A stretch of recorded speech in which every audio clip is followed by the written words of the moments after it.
उठ जाओ बेटा, नाश्ता तैयार है। अनीता की मम्मी ने उसे सुबह सुबह आवाज़ लगाई। अनीता बेड पे उठी और अपनी आंखें मलने लगी। उसे पता था कि अगर वो देर करेगी तो उसकी मम्मी उसे बहुत डांटने वाली थी, इसीलिए वो फिर से उनकी डांट ना पड़े इसके लिए खुद ही नीचे आ गई। अनीता एक 11 साल की लड़की थी जो कि अपनी मम्मी के साथ रहा करती थी। उसके मम्मी पापा काफ़ी टाइम पहले अलग हो गए थे। हाल ही में उनके पड़ोस में एक औरत आई थी जिसका नाम सीमा था। सीमा अनीता का ध्यान रखती थी क्योंकि उसकी मम्मी एक साइकोलॉजिस्ट थी और वो दिन में हॉस्पिटल चली जाया करती थी। नाश्ते के समय अनीता की मम्मी ने उसे बताया, बेटा आज रात में मैं लेट हो जाऊंगी तो तुम अपना होमवर्क कर लेना और खाना भी खा लेना। अनीता नाश्ते में दिए हुए अपने अंडों को खाते हुए अपनी माँ को घूर रही थी। दोनों ही माँ बेटी आराम से बात कर रही थी और फिर अनीता की मम्मी कहती हैं, बस कभी भी आने वाली होगी, जल्दी से तैयार हो जाओ। हाँ मम्मी, हो जाती हूँ। अनीता उठी और तैयार होने के लिए जाने लगी। ये इन दोनों का हर रोज़ का था। सुबह उठना, नाश्ता करना, होमवर्क के बारे में बात करना और फिर अनीता की मम्मी का उसे सीमा के घर पे छोड़ आना। इसके बाद अनीता स्कूल आ जाती है। स्कूल में उसे कुछ बच्चे परेशान किया करते थे, जिनमें से एक लड़की का नाम था जेनी। वो उसे हमेशा बुली किया करती थी। इसके अलावा कुछ लड़के और थे जिन्हें अनीता दिन भर घूरा करती थी, जो कि अपनी ही मस्ती में मस्त रहते थे। इसके बाद उन्हें लाइब्रेरी जाने के लिए कहा गया, लेकिन अनीता का वहाँ जाने का मन नहीं था, इसीलिए वो अपनी क्लासरूम में ही बैठी रही। दरअसल अनीता अपनी उम्र से ज़्यादा समझदार लड़की थी और उसे ये सब बचकाने काम पसंद नहीं थे। जब उसे बस ने उसके घर के पास में छोड़ा तो वो पास के पेड़ों के बीच में से धीरे धीरे चलते हुए सीमा के घर पहुंच गई और उसके दरवाजे पर जाकर उसने दस्तक दी। सीमा ज़्यादा बूढ़ी नहीं थी, उसकी उम्र लगभग 35 के आसपास ही रही होगी। ज़्यादातर वो काले कपड़े ही पहना करती थी, पर अनीता की माँ से उसकी अच्छी बोलचाल होने के कारण वो अनीता को वहाँ पे छोड़ दिया करती थी। उसका पति नहीं था।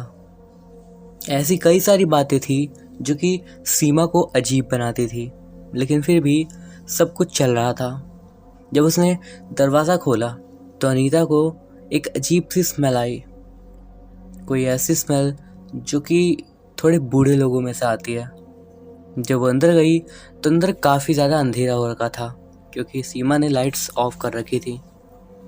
सीमा ने उसे सख्त हिदायत दी थी कि वो जब भी उसके घर में आए तो अपने जूते गेट पर ही उतार दे। एक और बात जो उसके घर में अजीब थी वो थी उसकी डाइनिंग टेबल के पास। वहाँ पर हर कुर्सी के नीचे एक गुड़िया टंगी रहती थी। दिखने में काफ़ी ज़्यादा क्रीपी लगती थी, लेकिन सीमा का कहना था कि ये उसका शौक है। खैर, बाकी लोगों को उससे क्या ही मतलब। एक और शौक जो कि सीमा को था वो था छोटी छोटी चूहियाँ को पालना। जी हाँ, उसके घर में कई सारे पिंजरे थे जिसमें वो कई सारी छोटी छोटी चूहियाँ को पालती थी। अनीता को वो बिल्कुल ही पसंद नहीं थी। वो उनके पास बैठ जाती और काफ़ी देर तक उन्हें घूरा करती। उसे कई बार ऐसा लगता कि वह चूहियाँ उससे कुछ कहना चाहती है, लेकिन वो चुपचाप वहाँ से चली जाती। सीमा ने उसे खाना दिया। उसके बाद अनीता अपना स्कूल का काम करने लगी। इधर सीमा टीवी देख रही थी। टीवी देखते देखते सीमा ने एकदम से कहा, तुम्हारे पैर हिलाने की आदत न जाने कब जाएगी, जाके वहाँ बैठ जाओ और मेरी स्टडी टेबल पर पढ़ लो। अनीता सीमा की स्टडी टेबल पर जाकर बैठ जाती है, जहाँ पर ऑलरेडी काफ़ी सारी बुक्स रखी हुई थी। उसकी बुक्स काफ़ी ज़्यादा इंटरेस्टेड होती थी क्योंकि अक्सर अनीता उन्हें पढ़ा करती थी। कुछ देर बाद अनीता ने एक बुक निकाली जिसमें कि एक कहानी थी, और वो कहानी थी एक आदमी के बारे में। एक आदमी जिसे हमेशा कभी कभी किसी के बुलाने की आवाज़ आया करती थी। रात में, सुबह, रात में अक्सर वो आवाज़ तेज हो जाया करती थी। तो फिर एक दिन उस आदमी ने फैसला किया कि अब वो बर्दाश्त नहीं करेगा और उसने उस आवाज़ के पीछे पीछे चलने का फैसला किया। उसने उस आवाज़ का पीछा किया तो अपने घर के पीछे वाले जंगलों में धीरे धीरे आगे बढ़ने लगा। और तभी आवाज़ आती है, लड़की तुम बहरी हो गई हो क्या? आवाज़ नहीं आ रही? कब से चिल्ला रही हो, तुम्हारी मम्मी आ गई है। सीमा थोड़े गुस्से में चिल्लाती है, हाँ मैं क्या बुक ले आ सकती हूँ? नहीं, जब तुम कल आओगी तो पढ़ लेना से, तुम इसे ले आ नहीं सकती। सीमा काफ़ी झिंझला के बोलती है। लेकिन जैसे ही पीछे से अनीता की मम्मी वहाँ पर आती हैं तो वो एकदम प्यार से बात करने लगती हैं। हमेशा वो ऐसा ही किया करती थी।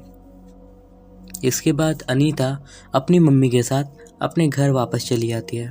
उसकी मम्मी उससे पूछती है कि उसका दिन कैसा रहा, क्या उस लड़के ने तुम्हें फिर से परेशान किया? अगर तुम चाहो तो मैं उसकी मम्मी से बात कर सकती हूँ।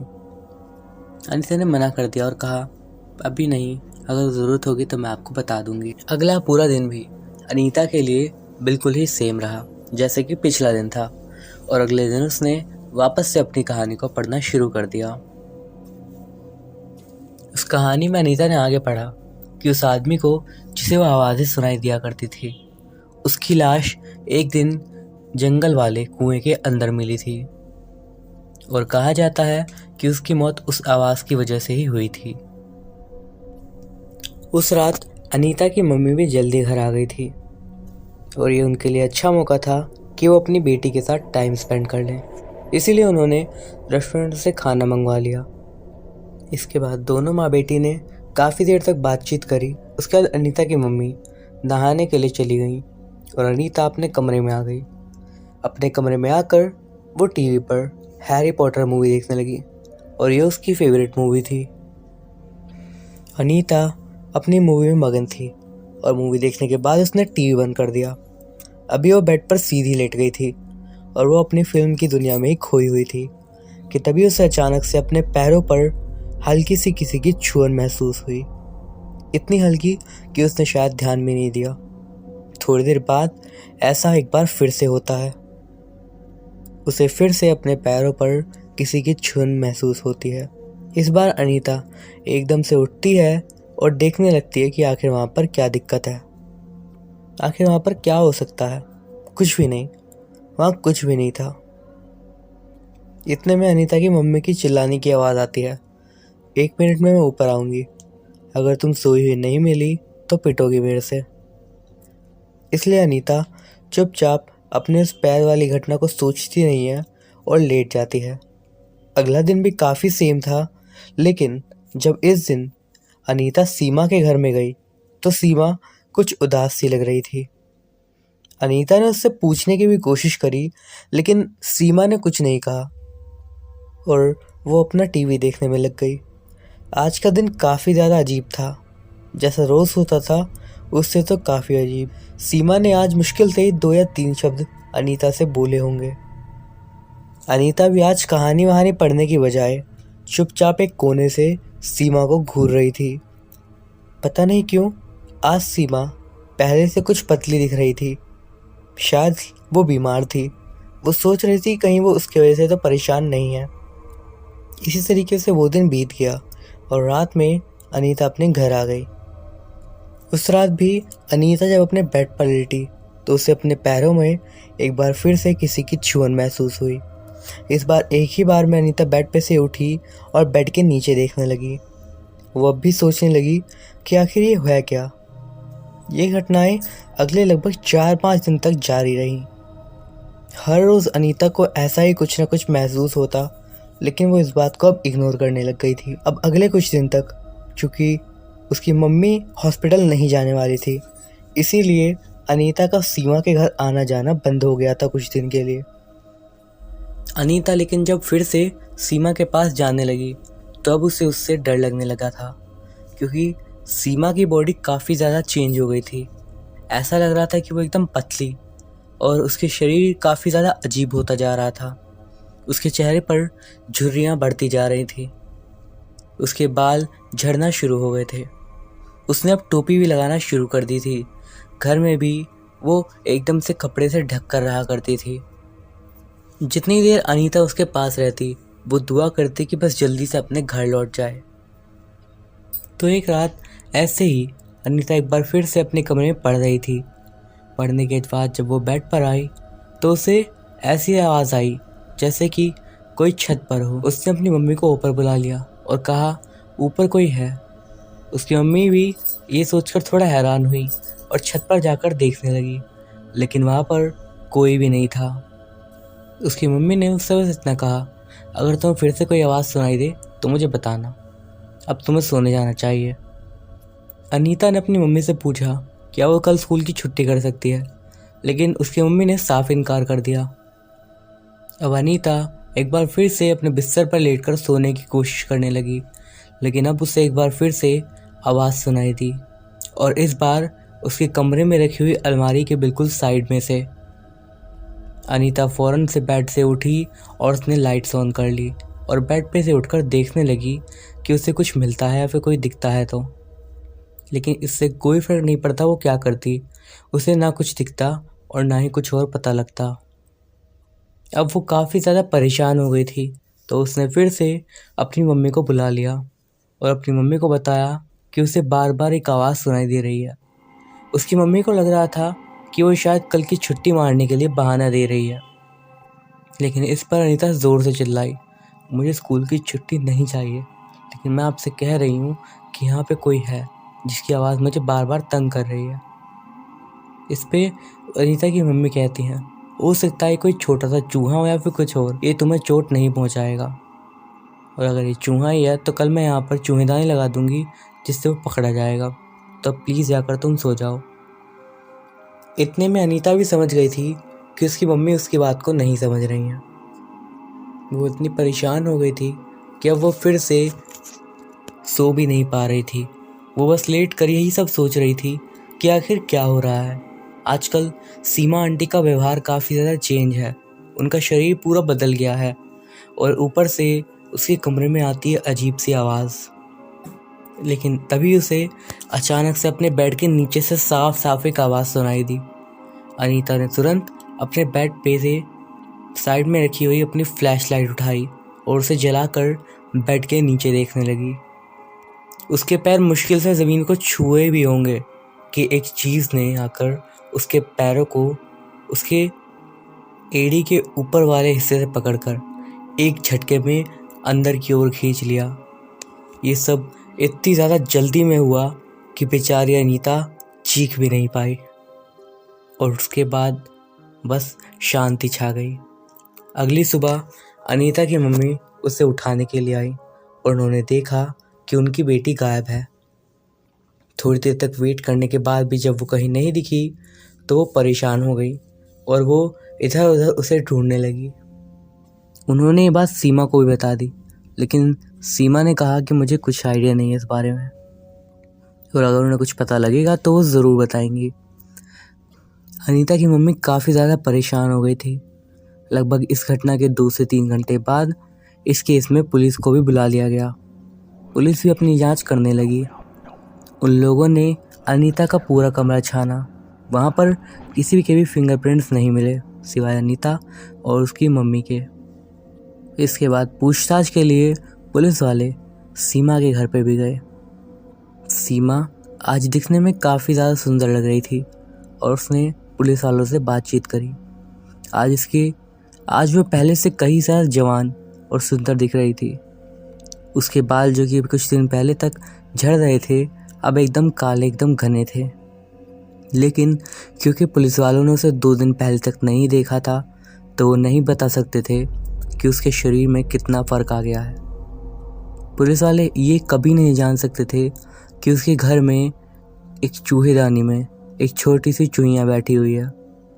तकरीबन 1 घंटे बाद जब पुलिस वाले वहाँ से चले गए तो सीमा अपने कमरे में जाती है और जहाँ पर उसकी लाई गई सबसे नई चूहिया रहती है उसे अपने हाथ से उठाती है, उसे अपने मुंह के पास लाती है और धीरे से उसके कान में कहती है, शायद मुझे तुम्हें अनीता कहना चाहिए।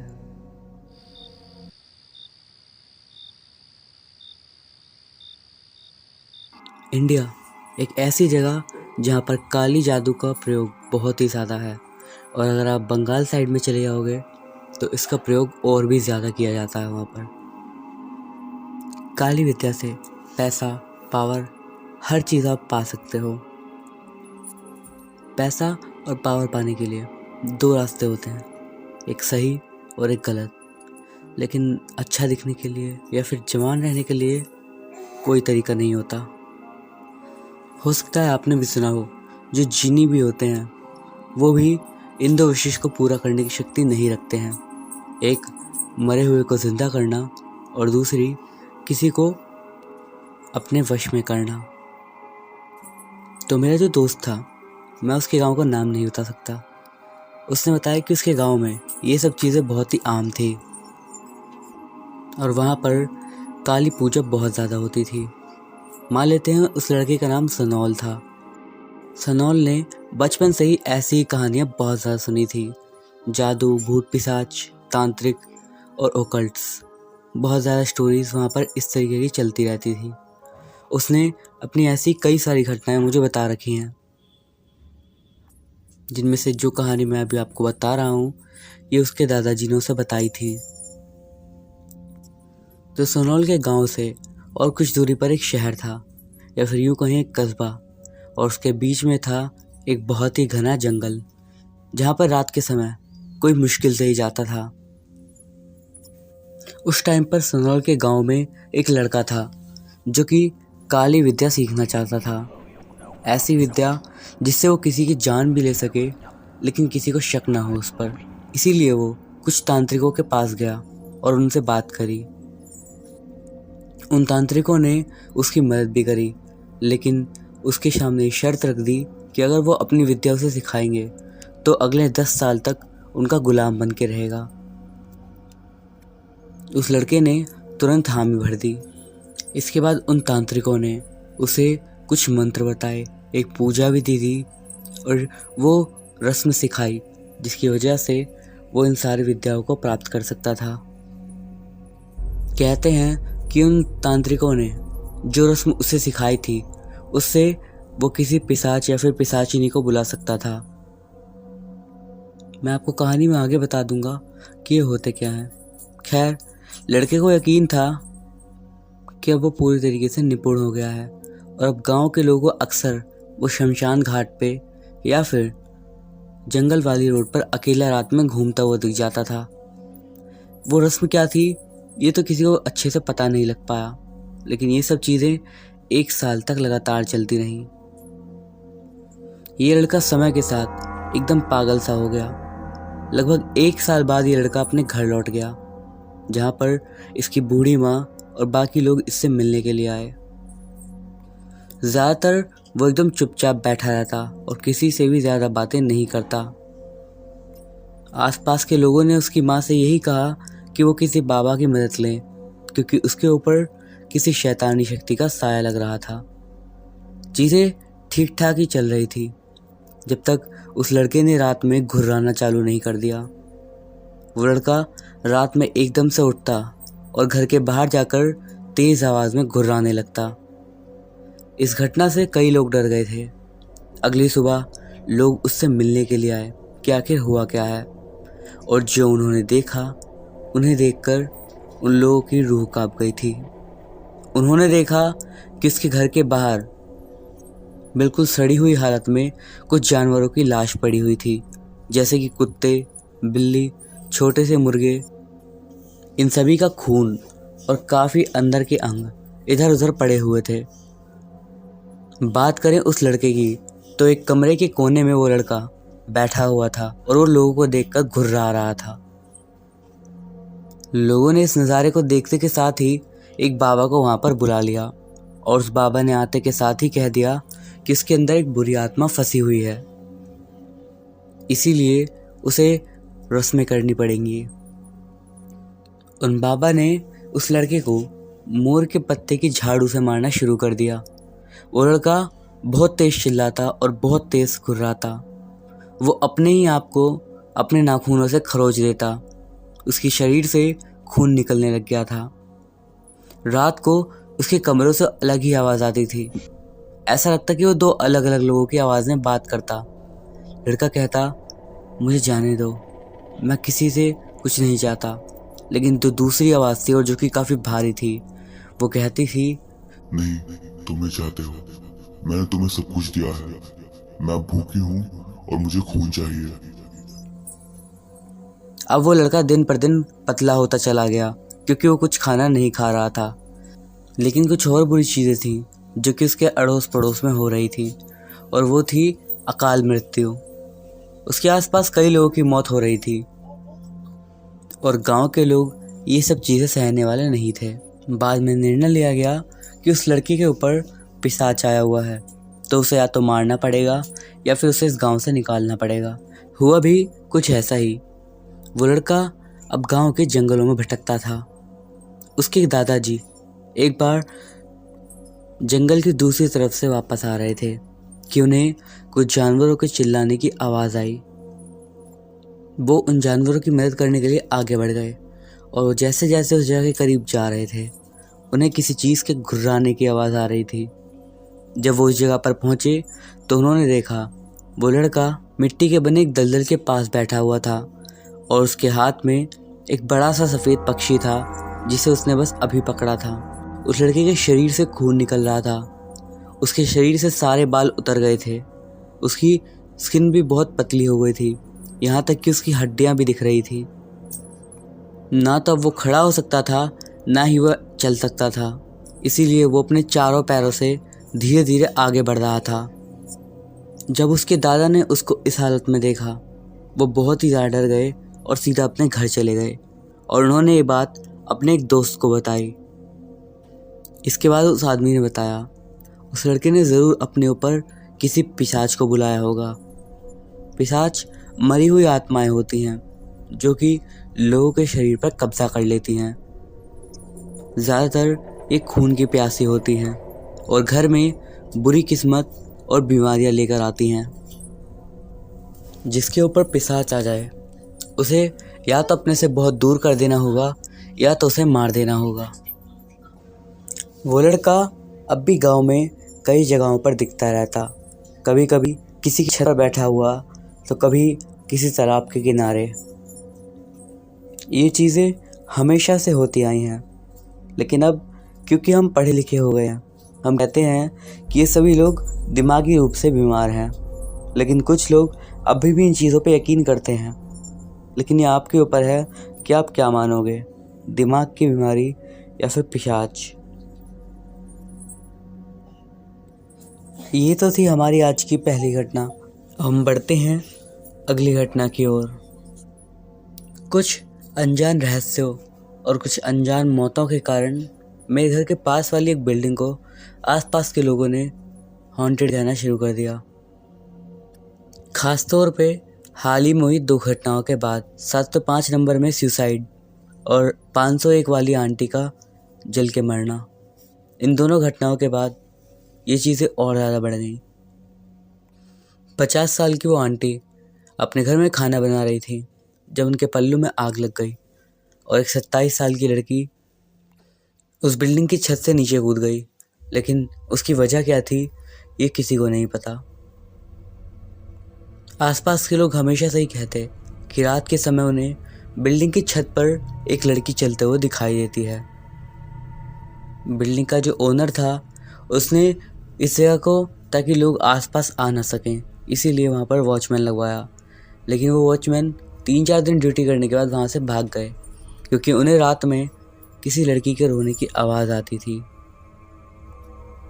अब इन सब चीज़ों पे मेरा और मेरे दोस्त का अच्छा खासा ध्यान जाता था, तो इसीलिए मैंने और सुशील ने एक बार फैसला करा कि हम एक बार रात के समय उस जगह पर देख कर आएंगे कि आखिर वहाँ का चक्कर क्या है।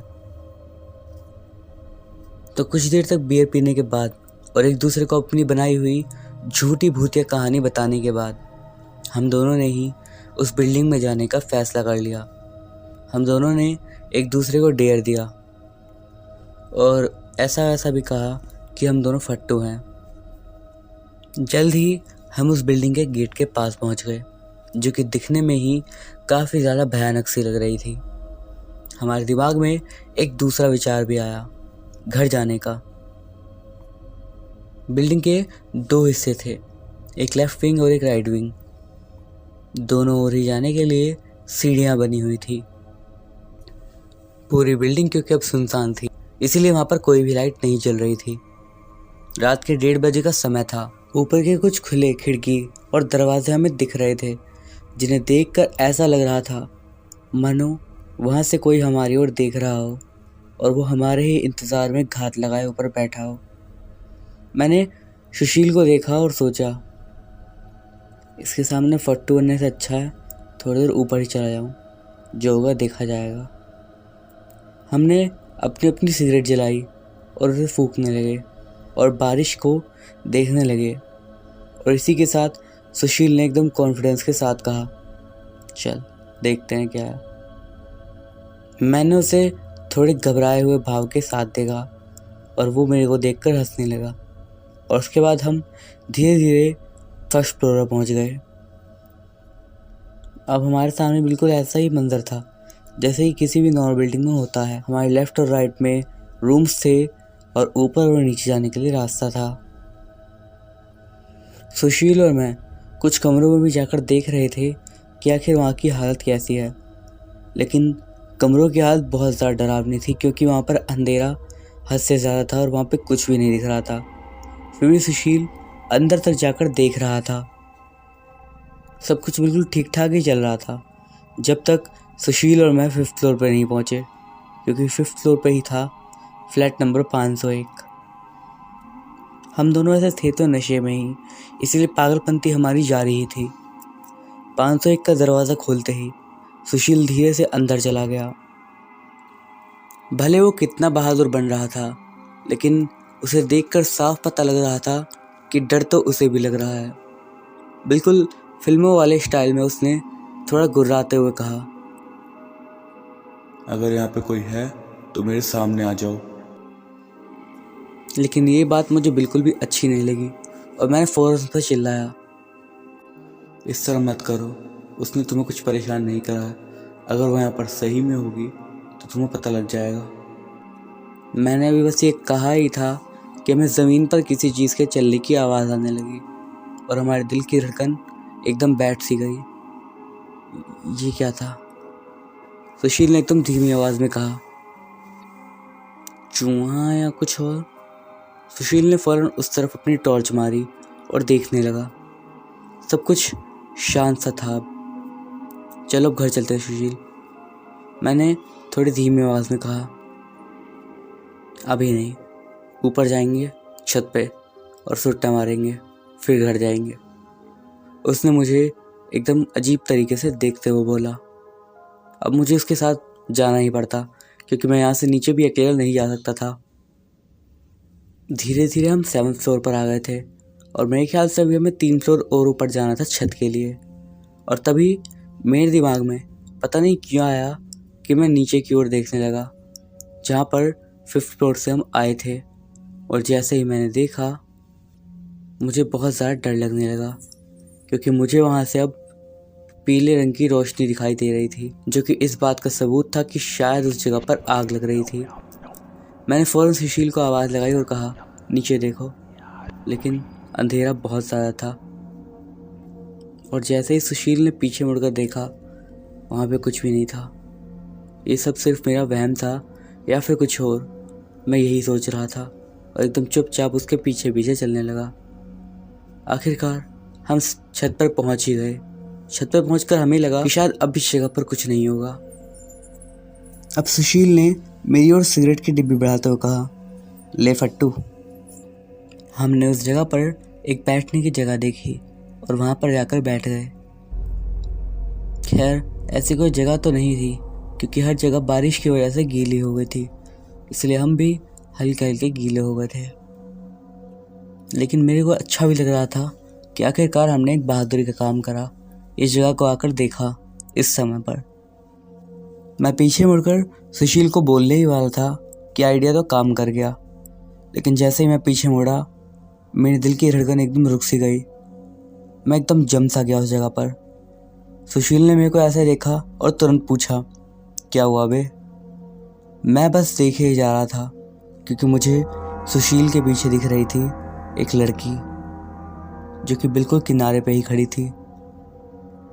मैं एकदम कांपने सा लगा और मैंने अपनी उंगली उसकी ओर दिखा दी। सुशील पीछे की ओर देखने लगा।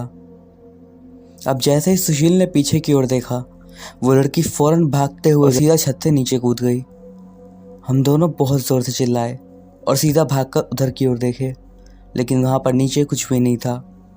हम दोनों समझ गए थे कि ये सब क्या था और बहुत ही तेज़ी से हम भागते हुए सीढ़ियों की ओर बढ़े। उतरते उतरते हम 5th फ्लोर पर आ गए और जैसे ही मैं 501 के सामने से निकल रहा था, मुझे एक बहुत ज़ोर से चिल्लाने की आवाज़ सुनाई दी और मैं उसके गेट के सामने ही गिर गया। सुशील फ़ौरन आया और मुझे उठाकर वहाँ से ले जाने लगा, लेकिन हम दोनों की आवाज़ तब गुम हो गई जब हमने देखा कि उस फ्लैट के किचन में से एक औरत भागते हुए आ रही थी, जिसका पूरा शरीर जला हुआ था। वो औरत हमें देखी और उसके बाद हमारी ओर ही भागने लगी। हम दोनों बहुत ही तेज़ी से नीचे भागे और तब तक भागते ही रहे जब तक हम अपने घर नहीं पहुंच गए। इस घटना के बाद इस चीज़ के सपने हमें अगले कई दिनों तक लगातार आते रहे। हम अब भी लोगों को अपनी घटनाएं सुनाते, लेकिन फ़र्क सिर्फ इतना था कि हमारी ये वाली घटना बिल्कुल सच्ची थी।